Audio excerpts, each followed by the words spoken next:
Hold Any your peace. recording devices you want to put on the tape? Yeah. I didn't realize we were getting ready to start already. I didn't realize we were getting ready to start.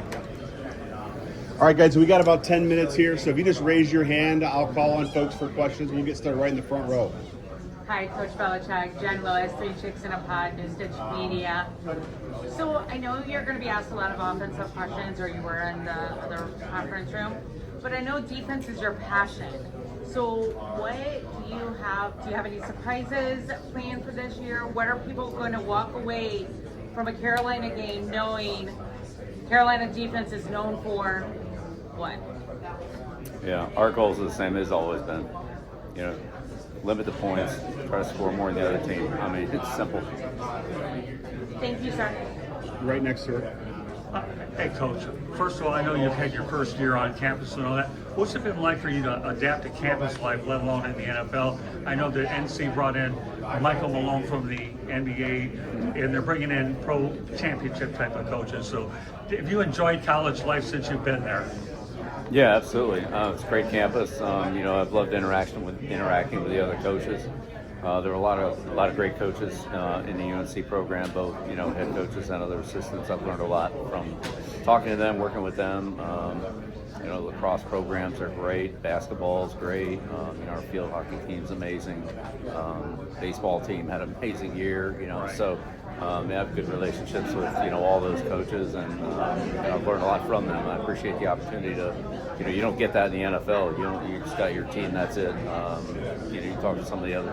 I talked to other coaches at the Celtics. Brad and Joe and the baseball.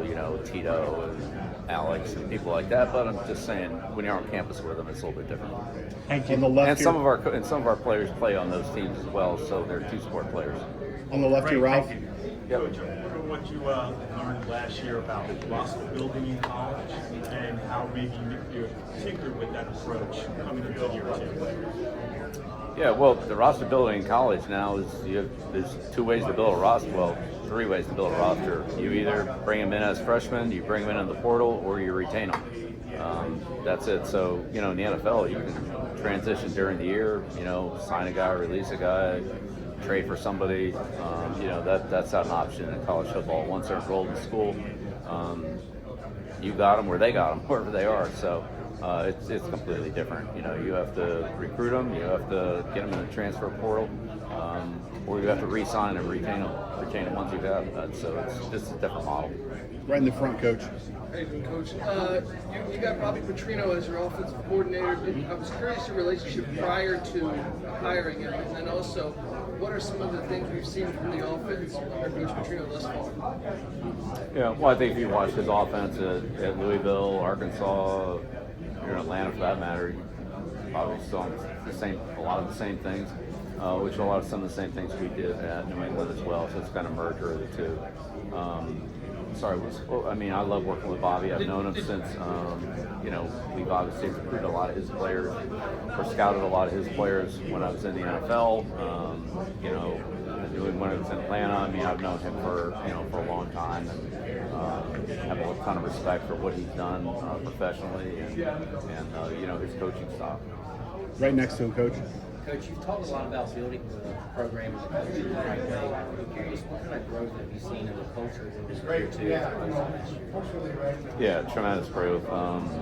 Again, our guys are, they're more accountable. They're, doing more things the right way professionally, like it should be. Less prompting from, not saying no prompting, but less prompting from coaches, the academic people, trainers, and so forth. And they're just more accountable to what they're doing, as they should be. And that's part of maturing, part of growing up, and being an adult. So, it's been good. Right behind him. The biggest struggle for you last year, what you learned from that going into year 2 as a coach?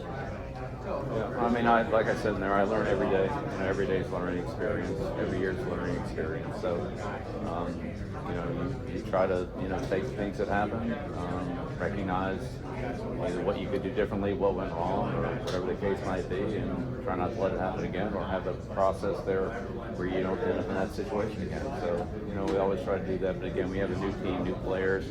So all the things are always changing, and which is good. It's part of it. But you just have to figure out something. You have to figure out things every year. But it never stays the same. In the back on the left, Coach. Bill, you talked about the importance of having player-led practices. How do you see that manifest with this group, and what benefit does that give this team? Yeah, well, again, it gives the players an opportunity to work together, to communicate, to, you know, build trust and become teammates. I haven't seen it because I'm not allowed to be out there and watch it, so I don't go out there and see it. They do it on their own, but, you know, from talking to them, and then, you know, when we do get a chance to work with them, you know, we can see the growth that they have, and, you know, how much better and efficiently they're working and operating than they were, you know, a week ago or 2 weeks ago, or whatever the time frame is. So we can't be out there and watch them actually practice, but, you know, we do work with them on a daily basis, and, you know, we can see that extra work paying off. In the back on the left, Coach. Hey, Coach. Thomas Christopher, the league learns. For a defense that utilizes strategic man-based principles, can you just talk about the learning curve for your quarterbacks, and how do you mitigate or manipulate your scheme to kind of hide weaker links in the defense? Oh boy. Probably write a book on that. Again, we're multiple defense, so, you know, man, zone, combinations, blitz. It just kind of depends on A, keeping it moving for the offense so we don't fall into a pattern, and B, who are we playing against and what do they do and what are we trying to defend. And so the reason we have multiple schemes are because we face multiple types of offenses and multiple schemes on offense, and we try to find the ones that, you know, some have to, you know, work across all formations and plays, but there are some that are more specific to certain situations and certain types of plays, and so we feature them more when we see those type of offensive sets or offensive plays. I mean, if you think about your toolbox, you know, if you need to screw in a screw, you get a screwdriver. You need to get a nail, you get a hammer. You know, you don't get a screwdriver if you got a nail. So, you know, it depends on what we're trying to do, what you reach into the toolbox for. You know, if you need to cut a board, you know, you get a saw, you don't get a hammer. So it depends on what you're trying to do, which tool you need, which type of defense you want. Far left, Coach. Far left. Yes. Did you kind of have a feeling, a private feeling this time last year that, oh, I can see this coming, this could be a rough season, whereas maybe a year later now you don't have that feeling going into this year? Yeah, it wasn't really an expectation about the feeling, but I mean, I knew that our quarterbacks hadn't taken any snaps with our offense. I knew that we had a lot of new players that we need to start all over again in August. So, you know, I could see all that coming, sure. You know, but we improved over the course of the year quite a bit. We got a lot better by, you know, mid to later point in the season. We got off to a slow start, you know, especially against some good teams like TCU, Clemson, Central Florida. You know, just weren't good enough those days against them. So, you know, hopefully we'll be able to get off to a better start this year. We'll see. Front row on the right, Coach. Coach, what do you like about your specialists who are coming into this season? They're young, they're improving. We'll have to see. You know, we got a couple of kickers with good legs, punters with good legs. You know, Gannon-Burt's a pretty experienced snapper, even though he hasn't snapped for us, but he was in Florida for a year. He was with us last year, so he's the most experienced of the group. But our punters and kickers, that'll be good competition, and we'll see how it goes. They have good talent, but they haven't, you know, kicked in game conditions well. Our kickers kicked off at LSU, but field goals and all that, we'll have to see. Yeah, it's an improved position. Stay on the right, third row. Hey, Coach, with all the new renovations that is undergoing this year, try and boost the game day atmosphere a little bit, everything that you do around the game day. What's it been like working with the great lady Steve Newmark and kind of having having your hand on the game day experience and trying to boost the game day for football games? Yeah, well, I mean, look, our role on game day is to perform well, and that's what we need to do. Steve's been great to work with, but as far as the stadium improvements and all those type of things, I mean, I'm not really involved in that. I mean, look, I want to have a good experience with the fans. I'm 1,000% behind that, but parking and dashboards and whatever else there is, I got something on my phone. On the right, Coach. Hey, Coach, AP Stidham, APFC. Greetings from the big city, Middletown. Thank you. You're welcome. Coach, why are these three players? Why did you bring them? Can you make a few comments about these three? Yeah, well, I mean, Melkart is led the ACC in sacks and transfer player in here. Christo is an offensive lineman, which represents a big chunk of our team, and Chip is from North Carolina and is a skill player. So 2 on offense, 1 on defense. 2 linemen, 1 skill player, just try to balance it out. I mean, I'm from Carolina, so there's a lot of interesting shit here. So I was just trying to give everybody here what they want. On the far right, Coach. What did you learn about college football your first season that you didn't know this time last year? It wasn't. It's like I've learned a new sport coaching. The thing I learned the most about is just the people in the university that you build relationships with.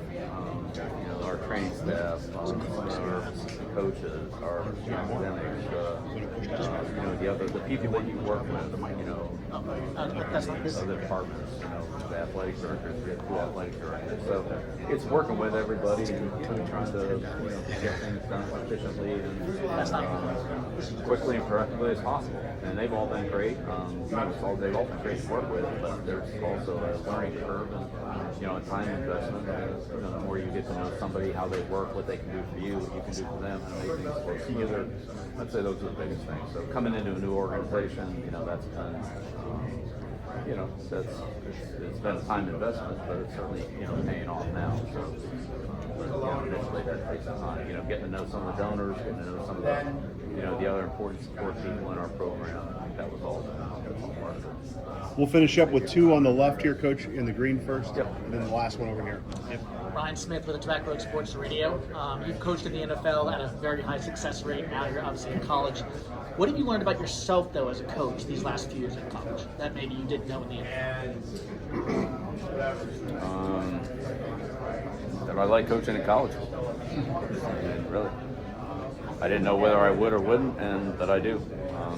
It's been great. I enjoy the players, the interaction, the time we get to spend with the players, the time we get to train the players from January all the way through till August. Certainly there are breaks in between there for academics and finals and things like that. But I mean, that's a way bigger window than you have in the NFL when you have a 9-week off-season training program, and that's it. So so it gives you more of an impact on the players. You get to know them better, and I love coaching. I love helping them. I love the opportunity to do that, and there's just more of it here.